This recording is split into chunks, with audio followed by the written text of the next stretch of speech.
Bonjour à tous et bienvenue dans cette vidéo ici, Hiroshi. Je me réjouis de vous faire cette première vidéo de la journée. Je vous invite à liker, commenter et à vous abonner à leurs commentaires qui vont vous permettre de gagner jusqu'à 20 dollars.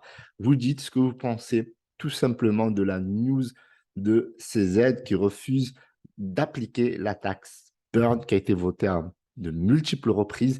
Il y a eu la proposition 3568 et il y a eu la proposition 4793 qui est venu apporter de la clarté sur le burn off-chain, c'est-à-dire sur l'exchange, à savoir sur le spot et sur le margin, c'est-à-dire là où on hold lorsqu'on achète des crypto-monnaies, là où on trade lorsqu'on a envie de spéculer à la hausse ou à la baisse. Donc, likez et commentez, donc dites ce que vous pensez par rapport à cette nouvelle. C'est le sujet du jour, parce que franchement, la communauté, elle est entièrement déçue. Dès qu'il a tweeté, eh bien, enfin, il a tweeté, il y a eu un Twitter Space, comme on appelle ça, un AMA, où il a clairement précisé cela. Et donc, la communauté, ben, il y a beaucoup de personnes qui avaient spéculé à la hausse cette nouvelle, et donc le marché, il a dump littéralement. Donc, il y a eu des personnes qui ont buy le dip, et vous voyez qu'on est actuellement sur une baisse de 11,17%. Donc, on va regarder la charte. Et puis, il a tweeté, derrière, il a eu l'audace, CZ, de tweeter en annonçant quelque chose qui va complètement à l'encontre de ce que proposaient tout simplement les validateurs, la communauté, la proposition.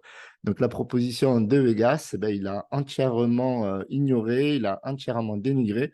Et vous voyez qu'on est en passe de casser un niveau, alors un niveau très important, un niveau qui annonçait une hausse certaine. Donc là, on est autour des 3,024. Et vous voyez qu'il y a eu une sacrée baisse, on était autour des 3,028 et on est redescendu jusqu'à 3,022. Et puis la communauté a buy le dip. Et donc là, est-ce que ça va aller vers le bas ou vers le haut? On ne sait pas, mais en tout cas, tout ce qui est réseau Terra prend un sacré coup aujourd'hui, même si le marché est baissier. Mais c'est vraiment la news qui a fait dump la charte. Donc, on va aller sur Twitter. Donc, Twitter, je vous fais toujours les annonces avant tout le monde. Je vous l'annonce à chaque fois qu'on gagne ou qu'on perde, etc., que l'information elle soit d'actualité ou que ce soit des news intéressantes. Donc là, par exemple, je vous ai annoncé le move du XRP depuis mon call il y a une semaine, bien entendu. Demain ou après-demain, ça peut baisser. Forcément, si vous ne prenez pas le profit, ça, c'est toujours pareil. Parce que des fois, j'annonce un call ou une bonne opportunité sans être votre conseiller financier. Bien entendu, je vous donne ce que je fais. Et les gens ne vendent pas. Et puis, un mois après, ça baisse. Et ah oui, tout baisse, tout ce que dit Hiroshi baisse. Ça, c'est toujours pareil. Enfin bon. Donc, oui, il y avait beaucoup de personnes qui me posaient la question sur le 1 dollar et est-ce qu'il est impossible? Donc, moi, je dis au vu de la supply d'aujourd'hui, 6,9 trillions, l'UNCE, ben, c'est tout simplement impossible.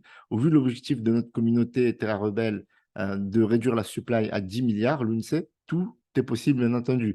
Donc, les deux hypothèses fonctionnent. Donc, on a eu un burn de malade mental. On a passé un cap de 500 millions depuis la mise en place de la taxe burn on-chain, c'est-à-dire sur la blockchain Terra. Donc ça, c'est super cool. On a eu de super news. On a eu notamment eToro qui a validé la taxe off-chain. Eux, ils appliquent 0,6% à l'achat et 0,6% à la vente. Donc, ils ont voulu jouer le jeu. Donc, c'est à leur honneur.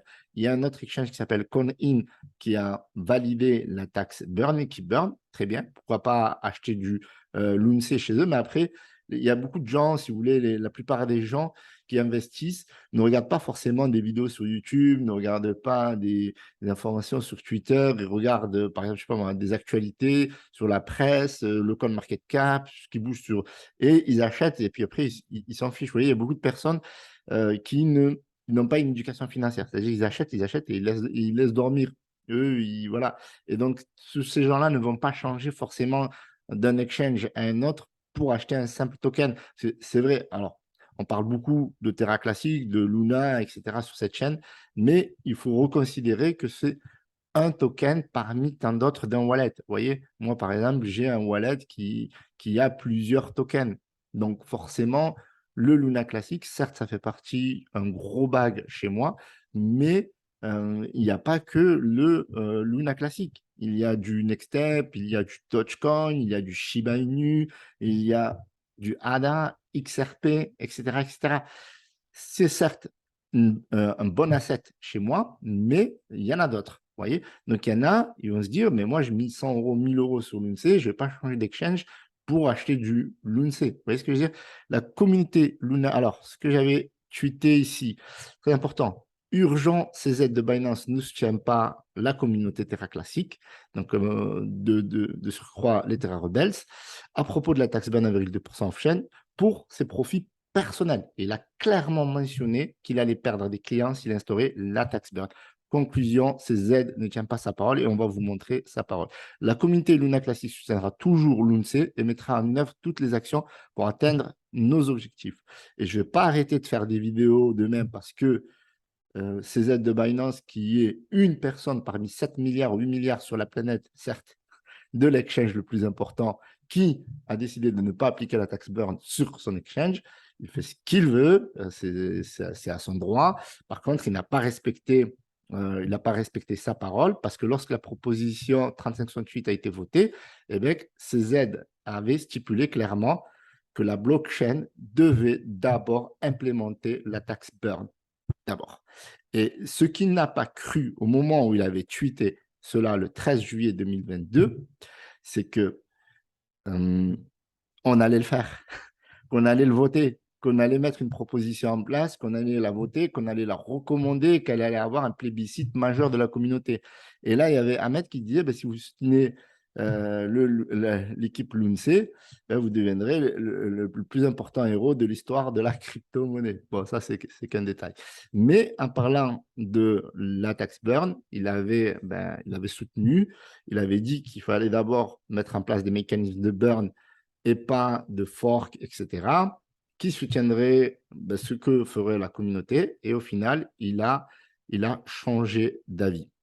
Donc, il a changé d'avis et il a conclu à la fin du Twitter Space. J'ai répondu à la question sur l'UNC dans mon Twitter Space AMA tout à l'heure. Une autre option consiste à implémenter une fonctionnalité. Vous voyez? Donc, déjà, franchement, on a l'impression de parler à quelqu'un qui parle avec Emmanuel Macron, avec des politiciens, etc.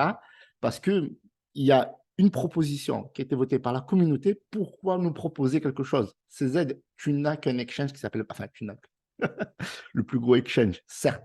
Mais en réalité, c'est le PDG d'un exchange qui veut faire la leçon à la communauté. Donc, on a vu, et tout le monde le dit, CZ a menti. Voilà, moi je le dis aussi.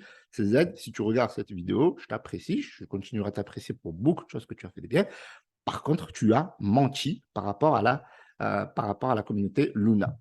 Space Ama tout à l'heure, une autre option consiste à implémenter une fonctionnalité permettant, il veut aller, vous voyez le dire, il veut aller créer une fonctionnalité individuelle, alors que la tax burn devrait s'appliquer à tout le monde. Et si tout le monde ne joue pas le jeu, c'est l'inégalité. Donc, vous voyez ce que je veux dire? Donc, une autre option consiste à implémenter une fonctionnalité permettant aux utilisateurs d'opter eux-mêmes pour des frais de négociation de 1,2% pour la gravure. Et voyez combien de membres de la communauté électorale le font en premier. Votez avec vos honoraires. Donc, la communauté a voté. C'est pour ça qu'il y a un vote. Un vote, si chacun faisait ce qu'il voulait, on n'avancerait pas. C'est le principe même d'une communauté, c'est le principe même de la démocratie. On ne peut pas remettre en question la démocratie au profit de quelques personnes. Et là, en fait, ces quelques personnes, c'est CZ, c'est sa personne en lui-même. Ce à quoi l'UNCEDAO a répondu, qui est un des validateurs les plus importants de l'écosystème Terra, il est dénué de sens et inefficace de faire un opt-in de 1,2% sur les transactions. Les utilisateurs choisissent systématiquement la cupidité, comme toi, CZ. Tu as choisi la cupidité, tu as choisi ton argent, ton beurre, plutôt que celui de la communauté. La cupidité, lorsqu'ils ont le choix, presque personne ne le fera lorsqu'on lui demandera sur le moment de sacrifier l'UNC, mais ils ont voté en tant que communauté pour une règle universelle pour l'appliquer à toutes les transactions. Donc, CZ, je t'invite à reconsidérer ta position sur le principe de la démocratie. Sur le principe de la démocratie que vous défendez tant. Et c'est pour ça que dans ta propre blockchain BNB Chain, eh bien, il y a des validateurs et il y a des votes. Vous voyez? Donc, on ne va pas redemander à chaque personne de valider telle loi ou telle loi alors que la communauté a déjà voté en ce sens-là. OK? Donc, on a une autre personne Alors, en attendant que ce tweet charge. OK, donc si ça veut bien charger. Vous voyez, même mon ordinateur, là, il pète les plans. Là, il pète les plans. Il pète les plans. Là, je pète les plans. Là, je vais rester calme. Zen. Voilà.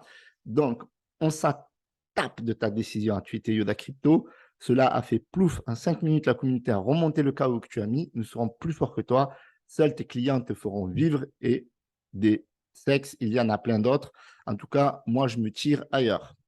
Et donc, ici, on a Lindsey Burn qui dit, après que tous ces efforts aient été exercés pendant 3 mois constamment pour faire monter Lindsey Burn, la taxe Burn 1.2.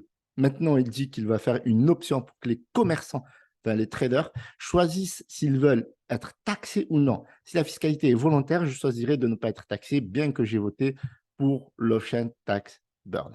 OK, donc est-ce que maintenant qu'on sait que CZ a retiré sa veste, qu'il a tout fait pour que d'abord la blockchain l'implémente, qu'il était en faveur du burn, ce n'était que du marketing. CZ a spéculé pour son exchange, pour qu'on aille acheter les crypto-monnaies dans son exchange, parce qu'à chaque fois qu'il tweetait des messages sur Luna, Terra Classic, Terra Luna, il y avait des milliers de RT, des milliers de messages et donc de nombreuses personnes qui s'inscrivaient à Binance. Et donc tout ça, c'était que dans le sens où on fasse des vidéos et qu'on dise, regardez, le grand exchange majeur soutient Luna, soutient Lunce, ben, n'hésitez pas à aller acheter de la crypto chez eux, etc. Qu'on lui fasse la publicité. Ce n'était qu'à titre d'argent cupide. La cupidité, ça s'appelle aujourd'hui Changpeng Zhao. Voilà. Donc, ici, on a le Stack Bin. Le Stack Bin, donc c'est un validateur, Stack Bin, qui nous annonce qu'aujourd'hui, on a eu 330 915, donc quasiment 331 millions de burn. Hier, il y a eu 380 650 000. Donc, vous voyez que ça progresse énormément. Avant, on était plutôt autour des 80 millions par jour. Là, on n'avait pas grand-chose. Vous voyez, il y avait juste 1 287 000. Donc là, il y a véritablement une grosse explosion de burn. Donc, la taxe burn on-chain fonctionne très, très bien. Et ça, c'est la bonne nouvelle du jour. Ici, il y a eu, alors là, on est en 3e, donc on va bientôt dépasser MEXC et un protocole lunatique.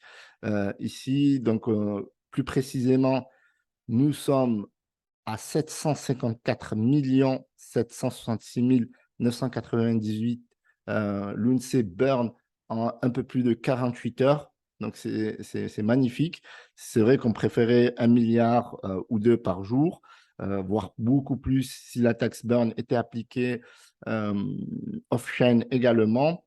Donc, pour l'instant, on est loin de l'objectif. Mais d'un point de vue technique, le process continue. Ce n'est pas parce que c'est de Binance qui refuse la taxe burn au profit de ses profits personnels, qui risque de perdre quelques clients, et ça encore, ça reste à prouver. La preuve, c'est que, vous voyez, regardez ici, il y a eu 754 778 999 tokens Lunce burn. Et c'est 1,2% en fait. Ces tokens-là, ils ont bien été achetés par les membres de la communauté.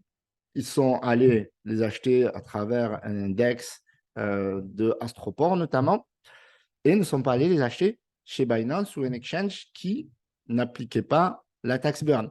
Donc, ils n'ont pas eu peur de perdre 1,2% de tokens lorsqu'ils ont acheté.